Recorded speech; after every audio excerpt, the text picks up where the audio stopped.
Welcome back, folks, to the MC6 build. We're on the next stage. My funky new little light there.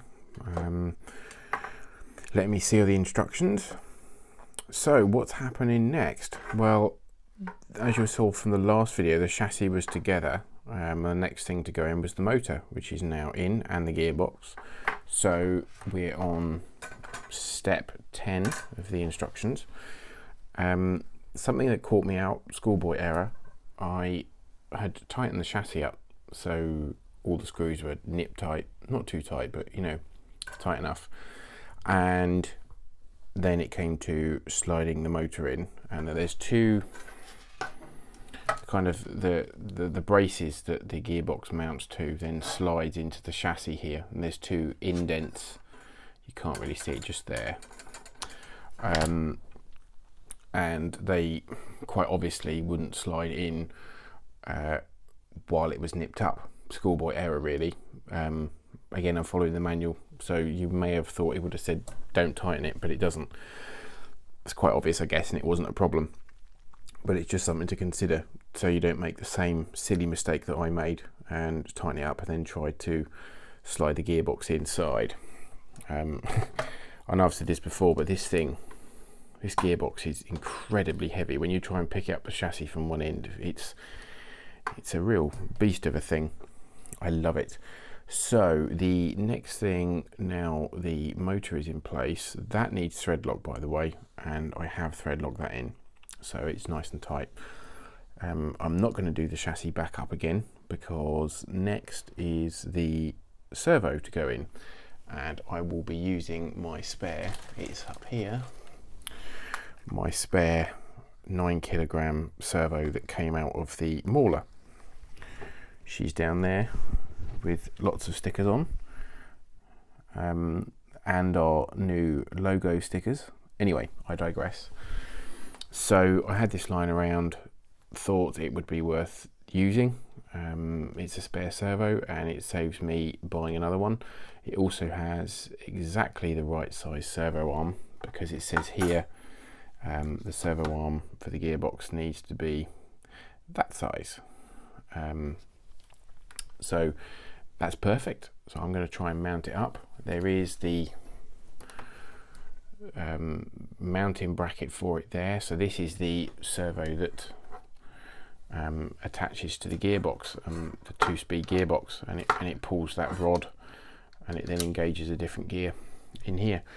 The servo for the steering is still in the post. It's a seriously strong power HD 25 kilogram servo. Yes, Andrew, I copied you because he bought one as well, but you know, he's my little tester. If it breaks, I don't buy it. If it lasts, then I do. So thanks, Andrew. So when that comes, I will put that servo in here. So I will be back to you shortly. Bye for now. Welcome back. The servo is now in the mount, screwed in and bolted up, so that's fantastic. What I'm going to do is, well, there's not enough room here with this arm to actually get it out once it's in the mount. I don't particularly want to unscrew it, so I'm going to plug this into a beck that I've got, just to get the servo to center itself, so I know it's in the middle just for now, because I think trying to do this later and move the arm around is going to be a bit of a pain. What you need to do is, as per the manual here, there is a little shaft that comes out the gearbox, which I've shown you before, and you have to screw the servo arm bolt through here to secure it, and the servo mount, the servo sits like this on top of the chassis, so the arm then mounts up with it. It's quite neat and tidy. It's all tucked away. It's difficult to see. I'm going to turn it upside down. It's not screwed on, but you can see here the arm then comes down and mounts onto this rod here. So I'm going to centre the servo first, because I think that will save aggravation and messing around later on, especially as I'll have to unscrew this as well. I'm sure I'm going to have to probably do it anyway, but just for peace of mind and my OCD, I'm going to do it now. This collar goes inside the mount for the servo, and then you screw it up. So I shall be back soon when it's done. Welcome back. This is after a lot of faffing and messing around. The gearbox servo is in place. I will explain the reason for the faffing around. Following the manual and getting this in line, let me get the drive shaft out of the way. The spring, I couldn't quite get everything to line up. I haven't plugged the servo in yet because thinking it's going to be on a switch, so it's going to be left and right, so I don't want it centered. So it's going to have to center, and I'm going to have to move the servo arm. So this is probably, this brace here is going to have to come out. It does say that you should Loctite them in, but I haven't yet. I've just torqued them up a little bit, pinched them. I'm going to get the new different set of radio gear, or another radio gear, another RX. I'm going to be running a Traxxas system on this, so I just want to play with the switches, because this has been a bit of a nightmare trying to get it in the right place and not get it rubbing on the chassis, and there's not a lot of space. So yeah, it seems to be in and okay. In standard position, it's almost impossible to turn. I mean, I can almost just about.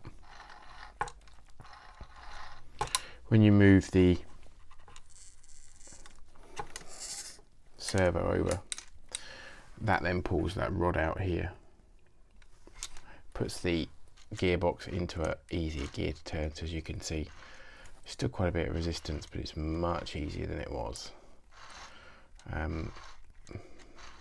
So the theory being that when you flick the switch on the transmitter, it then pushes the gearbox back in. This is a bit of a question for Basildon actually, because I know you'll be watching this. When you, I don't know what it'd be like when it's plugged in, excuse me, but when you pull this out, and sometimes when you push it back, it does that, it doesn't sit flush, and then when you turn the, excuse the really bad shaky camera, but as soon as you turn this, it then pops back in.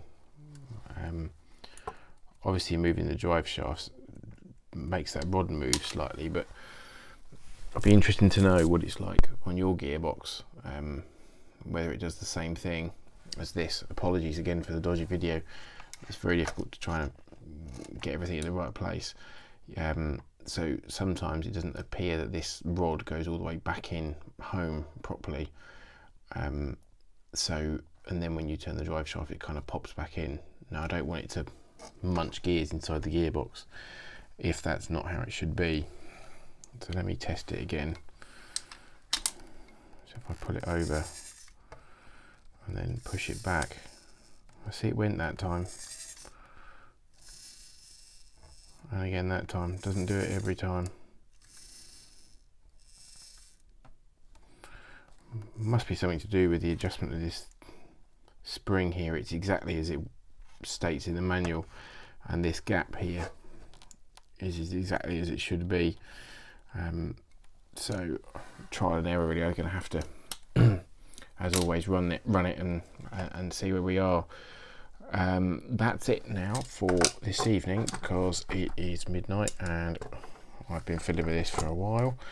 The next step will be bolting the supports, like little L brackets, onto the underside of the chassis. So progress is happening.